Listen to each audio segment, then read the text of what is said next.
ഒന്ന് അലമ്പുണ്ടാക്കാതെ ഒന്ന് പോയോ. ഞങ്ങള് പോയിട്ട് സാറിന് ഒറ്റയ്ക്ക് നോക്കാനായിരിക്കും അല്ലേ? എന്താടാ സ്വാമിയുടെ മൂത്ത മൂക്ക് നിന്നോടൊരു കടാക്ഷം. ഏട്ടത്തി അനിയത്തി എല്ലാം ഒന്നിനൊന്ന് മെച്ചം. സാറിനിപ്പോ അതിലേതിനെയാണ് വേണ്ടത്? തന്നെ ആരെങ്കിലും ഇപ്പൊ ഇങ്ങോട്ട് വിളിച്ചോ? ദേ മര്യാദക്ക് അവിടെ വല്ലയിടത്തും കിടന്നോ, ഇല്ലെങ്കിൽ എടുത്ത് ചവിട്ടി പുറത്തിട്ട് ഞാൻ. ദേ ഒരു കാര്യം പറഞ്ഞേക്കാം, നാളെ മുതൽ ഇവിടെ നിന്ന് സ്വാമിയുടെ മക്കളെ എന്തെങ്കിലും പറഞ്ഞാൽ പിന്നെ ഈ ടൂത്ത് പേസ്റ്റും ബ്രഷും ഒന്നും ഉപയോഗിക്കേണ്ടി വരില്ല. ഭീഷണിപ്പെടുത്തുക? ഒരൊറ്റ അടിക്ക് വട്ടോടിച്ച് 2 പീസായി കളയും ഞാൻ. ആകപ്പാടെ 1.5 ഔൺസും വെച്ച് ഞെളിയുന്ന. ഔൺസ് കൊണ്ടൊന്നും കാര്യമില്ല, രാഗാൻ അരയടി വെള്ളമായാലും മതി. താൻ ആരുവാ? എന്താ തന്റെ ഉദ്ദേശം? ഞാൻ ആരാണെന്നും എന്താ ഉദ്ദേശമെന്നും വഴിയെ മനസ്സിലാക്കി തരാം.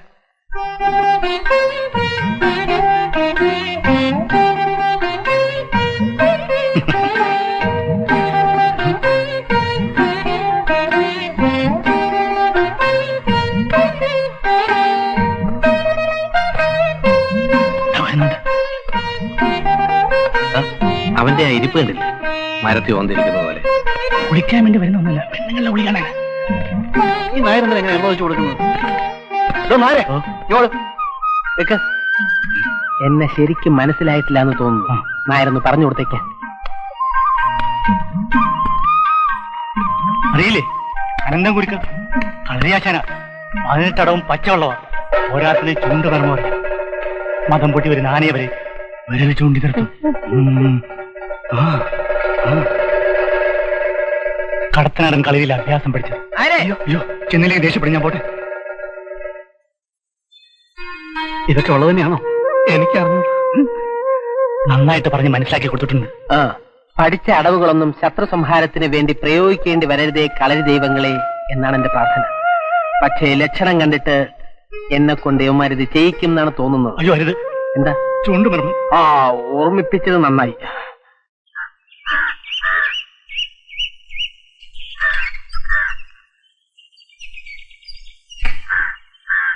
മാമി, മാമി. എന്താ നേരെ കടയിലേക്ക് എന്തെങ്കിലും കൊണ്ടുപോകാനുണ്ടോ? ഹേയ് ഒന്നുമില്ല, കുടികൾക്ക് ഒരു സ്പെഷ്യൽ ഊണ് കൊടുക്കാൻ സ്വാമി പറഞ്ഞു. സ്വല്പം നെയ്യും പരിപ്പും കൂടി ആയിക്കോട്ടെ. അനന്തൻ ഇരിക്കൂ. നായരേട്ടൻ എന്നെ ഗുരുക്കൾ എന്ന് വിളിക്കണ്ട, അനന്താന്ന് വിളിച്ചാ മതി. ഹേയ് അത് പറ്റില്ല, അത്ര നിർബന്ധമാണെന്ന് വെച്ചാ അനന്തൻ കുട്ടിന്ന് വിളിച്ചോളാം. അതിന് സ്വല്പം വാത്സല്യം കൂടി ഉണ്ടല്ലോ. അനന്തൻ ഏത് ഗുരുക്കളുടെ കീഴിലാ കളരി പഠിച്ചത്? പയ്യന്നൂർ സുകുമാരൻ ഗുരുക്കളാണ് എന്റെ ആശാൻ. ഓ, എന്നാ ഞാൻ ഊണെടുക്കട്ടെ. ഞാൻ കടയിലിട്ട് പോണം മാമി. ശരിടാ.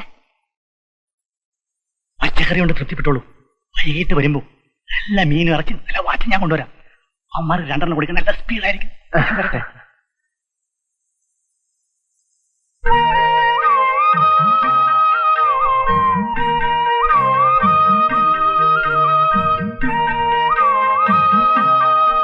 അകത്തോട്ടിരിക്കാം. മതി മതി.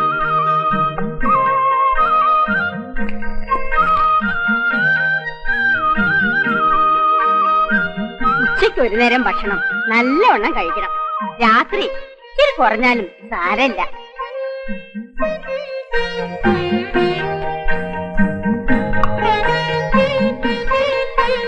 കഴിക്കൂ കഴിക്കൂ, രാവിലെയും വൈകുന്നേരവും നല്ല അഭ്യാസമൊക്കെ ചെയ്യേണ്ടതല്ലേ. പിന്നെ ഗുരുക്കളെ, ഹോട്ടലിൽ പൊളിച്ചു പണിയണമെന്ന് വളരെ നാളായിട്ട് ആഗ്രഹിക്കുക. അതെങ്ങനെ അവരവിടുന്ന് മാറിയിട്ട് വേണ്ടേ? ഗായത്രിക്കും സാവിത്രിക്കും അവര് വലിയ ശല്യായിട്ട് തീർന്നിരിക്കുക. പിന്നെ ഗുരുക്കൾക്ക് ഈ കമ്പ് ചെണ്ടെല്ലാം തെരിയുമില്ല. അയ്യോ, കമ്പിന്റെയും വടിയുടെ ഒന്നും ആവശ്യമില്ല മാമി. എനിക്ക് ഈ ചൂണ്ട് വിരൽ മാത്രം മതി. ഈ വിരല? ഈ ചൂണ്ട് വിരൽ മർമ്മം നോക്കി അവന്മാരുടെ നേരെ ചൂണ്ടിയാ മതി. അവന്മാര് നിന്നിടത്ത് നനങ്ങില്ല. നിജമൊന്നും ഞാൻ പറയില്ല മാമി, സത്യം മാത്രമേ പറയൂ.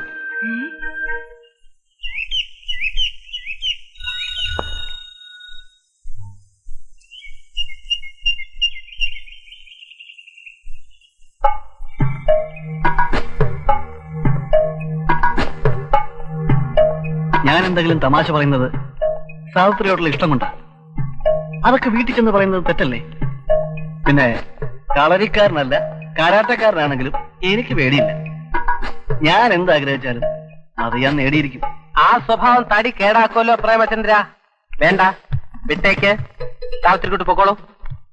ഏത് പട്ടിക്കും എന്ത് വേണമെങ്കിലും ആഗ്രഹിക്കാം, പക്ഷെ അതൊക്കെ നടക്കണമെന്ന് വാശി പിടിക്കുന്നത് അത്ര നല്ലതല്ല. താനാരാ ഇതൊക്കെ ചോദിക്കാൻ? ഞാൻ ആരാണെന്ന് നിനക്കറിയില്ല. ദേ ഈ വിരല് കണ്ടോ? ഈ വിരല് നിന്റെ നേരെ ചൂണ്ടിയാ മതി. പിന്നെ നിന്നിടത്ത് നിന്ന് നീ അനങ്ങണമെങ്കിൽ ഞാൻ പറയണം. മനസ്സിലായോ? എന്താ പ്രശ്നം? കൂട്ടുകാരനെ എത്തിയല്ലോ. നീ വേറൊരുത്തും കൂടെ ഉണ്ടല്ലോ, അവനെ കൂടെ വിളിക്ക്. എന്തിനാ? ദേ എല്ലായിടത്തും കൂടെ പറഞ്ഞേക്കാം.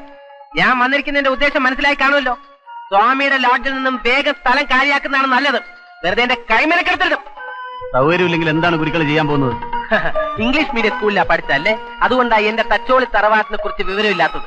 ഉദയനന്റെ സിരകളിൽ ഒഴുകിയിരുന്ന അതേ രക്തമാണ് എന്റെ സിരകളിലും ഒഴുകുന്നത്. ഞങ്ങൾക്ക് അംഗം ജയിച്ച ചരിത്രമേ ഉള്ളൂ. വങ്ക പണ്ട് ആനപ്പുറത്തിരുന്നു വെച്ച് ഇപ്പൊ തപ്പി നോക്കിയാ തഴമ്പ് കാണില്ലടോ പുങ്ക.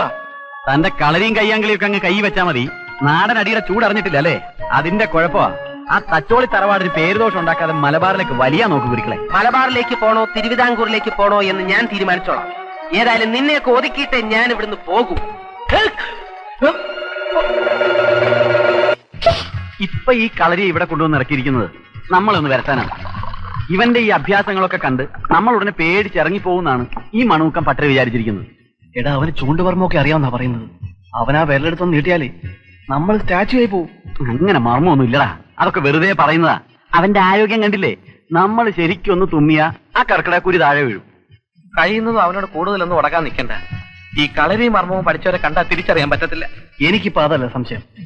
ആ കളരിക്ക് സ്വാമിയുടെ പെമ്മക്കളുമായിട്ട് വല്ല ലൈൻ ഉണ്ടോ? ഏയ്, അങ്ങനൊന്നും ഉണ്ടാവില്ല. പെമ്പിള്ളാരല്ലടാ. തച്ചോളി ഉദയം നിന്നും വീരപാണ്ഡ്യ കട്ടപ്പമ്മൻ എന്നൊക്കെ പറഞ്ഞാല് ഏത് പെണ്ണും വീണുപോകും. ഏതായാലും ഇനി അവനെ വെച്ചോണ്ടിരിക്കുന്ന പ്രശ്നമില്ല. എത്രയും വേഗം അവൻ അവിടെ നിന്ന് പുറത്തു ചാടിക്കണം. അവനെ പുറത്ത് കടിക്കാൻ ഒരു വഴി എന്താ? നമുക്കൊരു കരാട്ടെ ക്ലാസ് ചേരാം. പോണ അവിടെ. അതല്ലാതെ വേറെ മാർഗം ഉണ്ടോന്ന് ഞാനൊന്ന് നോക്കട്ടെ. പഴഞ്ചൻ കട്ടില് അയറ്റില്ല.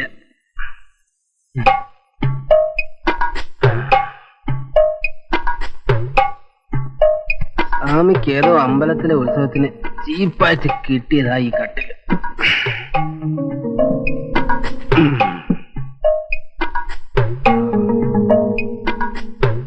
കുഴപ്പമില്ല.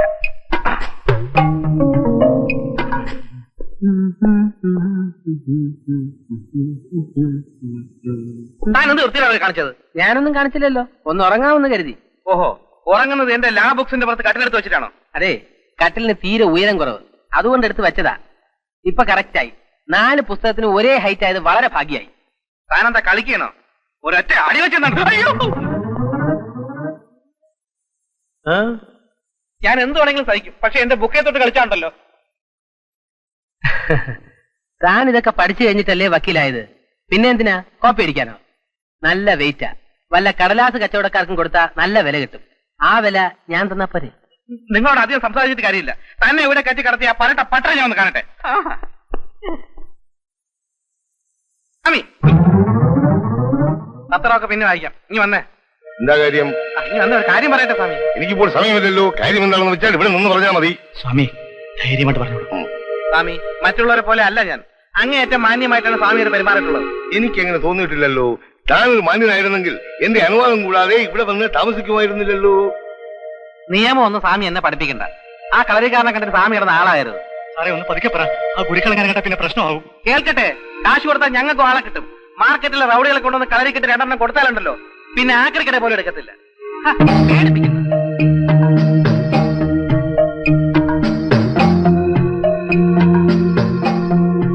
സ്വാമി, വെറുതെ ബുദ്ധിമുട്ടുണ്ടാക്കരുത്.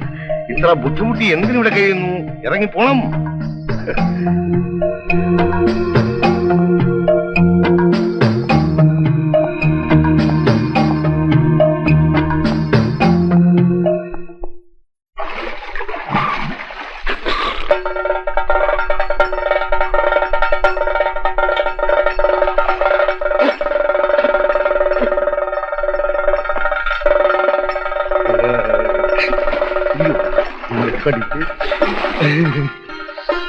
മറ്റുള്ള പഴയ കുളി പോയതല്ല, പെരിയാറ്റിലെ കുളി. ദിവസം ഇവിടെ നിന്ന് കുളിച്ചാൽ നല്ല ആരോഗ്യമായിരിക്കും. അത് അപ്പുണ്ണി മാഷിന്റെ ശരീരം കണ്ടാൽ തന്നെ അറിയാം. ഇപ്പോഴല്ലേ ഇങ്ങനെ ആയത്? അപ്പോ മുമ്പ് ഇതിനേക്കാളും മോശമായിരുന്നോ? അങ്ങനെയല്ല, ഇപ്പൊ ഉടഞ്ഞു പോയതല്ലേ. പണ്ടെങ്ങനെ ഇരുന്ന ശരീരമാണെന്ന് അറിയാവോ? ആ സാവിത്രി കുട്ടി വരൂ വരൂ. ഇനി മുതൽ സാവിത്രി കുട്ടിക്ക് ഈ മണപ്പുറത്തുള്ള ഏത് കടവിലും ധൈര്യമായിട്ട് വന്ന് കുളിക്കാം. ഒരുത്തനും വന്ന് ശല്യം ചെയ്യില്ല. ചില്ലറക്കാരനെയാണോ അപ്പുണ്ണിമാഷ് പോയി കൊണ്ടുവന്നിരിക്കുന്നത്? കണ്ടില്ലേ ആ ശരീര വടിവ്? മെയ് വഴക്കമാണെങ്കിൽ പറയേ വേണ്ട. എത്ര പേര് വന്നാലും തലങ്ങും ബലങ്ങും നടിച്ച് താഴ്ത്തിടും. കളരിക്കാർക്കല്ലാതെ ഇത് വേറെ ആർക്കെങ്കിലും പറ്റുമോ? പോരാത്തതിന് തച്ചോളി ഓതന്റെ കുടുംബത്തിലെ ഒടുക്കത്തെ കണ്ണി ഇത് പോയാൽ കഴിഞ്ഞ്. എന്റെ അമ്മേ. അയ്യോ എന്റെ കണ്ണിയേറ്റ്. കുട്ടി പോയി കുളിച്ചോളൂ. വ്യായാമം ചെയ്ത് കുളി കഴിയുന്നവരെ അനന്തം കുരുക്കൾ ആരോടും അധികം സംസാരിക്കാറില്ല. അതിലാ പോയിക്കോളൂ പോയിക്കോളൂ. അതെ അനന്തൻകുട്ടി, എനിക്കും കളരി അഭ്യസിച്ചാൽ കൊള്ളാന്നൊരു ചെറിയ മോഹമുണ്ട്. ഈ പ്രായത്തിൽ കളരി പഠിക്കാൻ ബുദ്ധിമുട്ടാണ് മാഷെ. കൈകാലുകൾക്കൊക്കെ നല്ല ബലം വേണം. അതൊന്നും സാരമില്ലെന്നേ. 1-2 മുറകൾ എനിക്ക് കാണിച്ചതാ. ഞാനൊന്ന് ചെയ്തു നോക്കട്ടെ. എങ്കിൽ ചെയ്യാമോ? സൂര്യ നമസ്കാരമാവാം അല്ലേ? ആവാം. റെഡി, നോക്കിക്കോ. സ്വാമി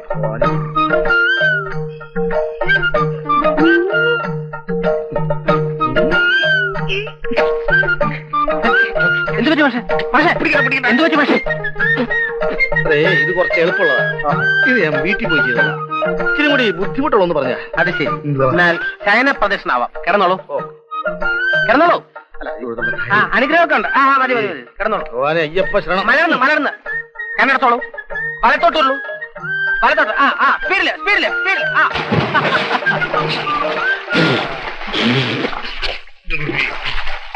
എന്നിട്ട്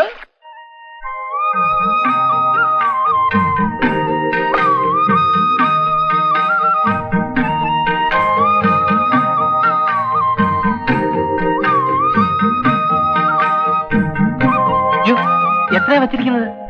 കൂടുതലാണെങ്കിൽ എടുത്തോളാം. ഏതായാലും സാവിത്രിക്കുട്ടി വിളമ്പിയതല്ലേ, കഴിച്ചോളാം. ചട്നി ഒഴിക്കും.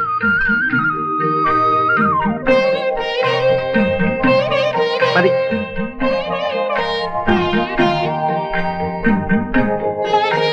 മാമിയില്ലേ? ഉണ്ട്. കടയിലേക്കുള്ള സാധനങ്ങൾ തയ്യാറാക്കിക്കൊണ്ടിരിക്കുക.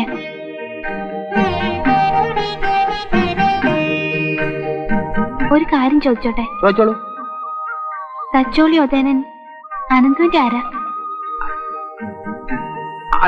അത് എന്റെ ഒരു വല്യമ്മാവനായിട്ട് വരും. അതായത് എന്റെ മുത്തശ്ശിയുടെ ചേച്ചിയുടെ മകൻ. അല്ല, മുത്തശ്ശിയുടെ ചേച്ചിയുടെ അമ്മയുടെ മകൻ. പുള്ളിക്കാരൻ ഉപയോഗിച്ചിരുന്ന വാളും പരിചയും തോക്കും കത്തിയും വടിയും ഒക്കെ വീട്ടിലുണ്ട്. അതൊക്കെ ഉപയോഗിച്ചാ ഞാൻ കളരി പഠിച്ചത്. ഒതേൻ അമ്മാവനെ അനന്ത് കണ്ടിട്ടുണ്ടോ? പിന്നല്ലേ, അടുത്ത കാലത്ത് ടി വിയിലുണ്ടായിരുന്നല്ലോ. ടി വിയിലോ? അമ്മാവനെ കുറിച്ചുള്ള സിനിമ തച്ചോളി ഒതേനൻ സത്യനൊക്കെ അഭിനയിച്ച അഞ്ജന കണ്ണെഴുതി എന്നുള്ള പാട്ടുള്ള കണ്ടില്ലേ? അതാണോ? നല്ല ഐശ്വര്യമുള്ള മുഖം. ഞങ്ങളുടെ തറവാട്ടില് എനിക്ക് മാത്രമേ ഒതേൻ അമ്മാവന്റെ മുഖം കിട്ടിയിട്ടുള്ളൂ എന്ന് അമ്മ എപ്പോഴും പറയാറുണ്ട്. അത് ഒരു പരിധിവരെ ശരിയാണ്. അനന്ത് വന്നത് നന്നായി. ഇപ്പൊ ഒരു പെമ്പിള്ളേര് ശല്യമൊന്നും ചെയ്യാറില്ല. ഞാൻ അവന്മാരെ ശരിക്കും വിരട്ടി നിർത്തിയിരിക്കല്ലേ. ഇപ്പോ താമസം മാറ്റാൻ വേറെ വീട് അന്വേഷിക്കുന്നതായിട്ടാണ് അറിവ്. ഒരു ഇഡ്ഡലിയും കൂടെ കഴിക്കൂ. അയ്യോ വേണ്ട, പതിവില്ലാതെ എനിക്ക് ഇഡ്ഡലിയുടെ കണക്ക് തെറ്റി.